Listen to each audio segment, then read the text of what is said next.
All right, we're going to start making this barrel here. So as you can see, I've started off with a cylinder. I've gave it about the size that I wanted to do. I've renamed it a little bit. I've even made it a lighter color so I can work with some things. And now we're going to start shaping this cylinder into a barrel of some sort. So let's see how indeed we will do that. So the first thing I'm going to do with this dude is I'm going to open up my modifiers, which I call the rainbow list. I'm going to spin down here to Edit Poly. On Edit Poly, I'm going to choose Face.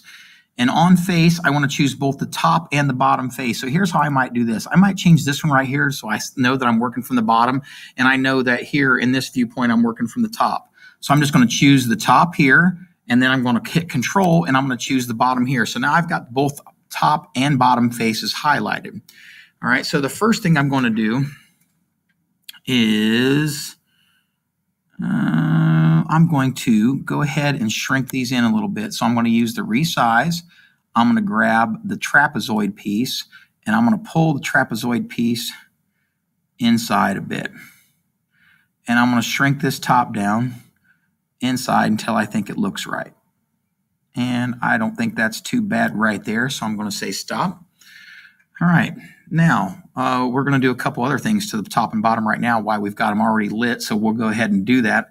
While I've got the face selected, I'm going to go down here and I'm going to hit Inset. And when I hit Inset, it's going to ask me how much.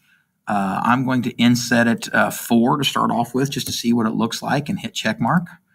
And now, as you can see, it has made a rim around the barrel, and that might be a bit too much, so I'm going to back off to 3 and hit it and take a look.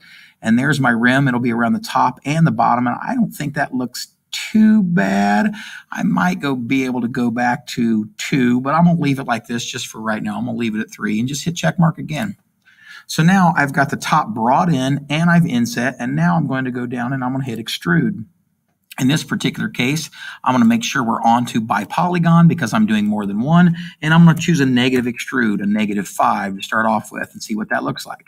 And now, as you can see, it has inset a little bit into that barrel, and I think that looks pretty good, so I'm just going to call it good, and I'm going to hit check mark again.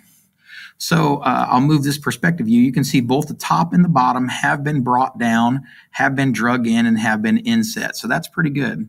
I'm going to do some things we might not have done before. I'm going to hit the little dot guy. I'm going to come here and I'm going to make sure that I'm moving things around. And up here, I want to make sure that I've chose all the dots have to be inside the box that I choose.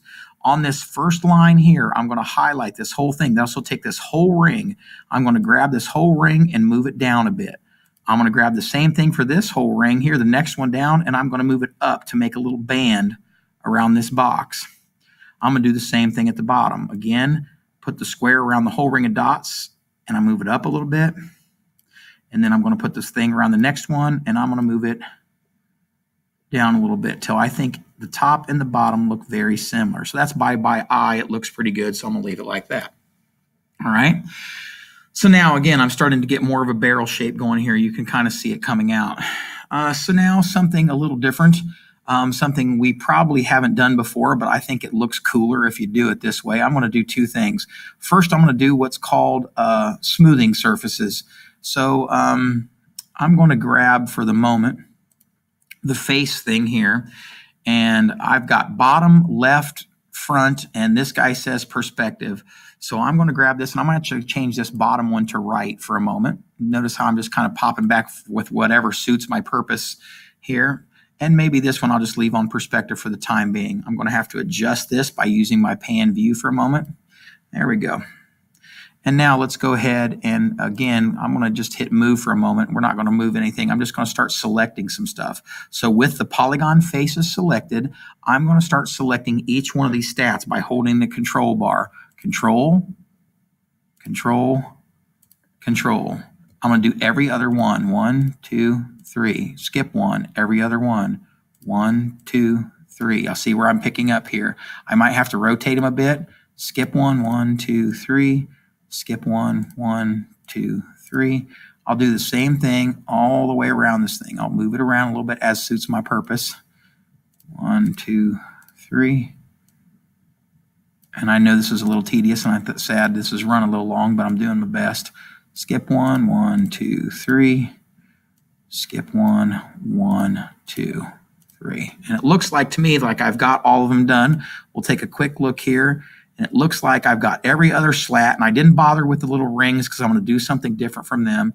But oh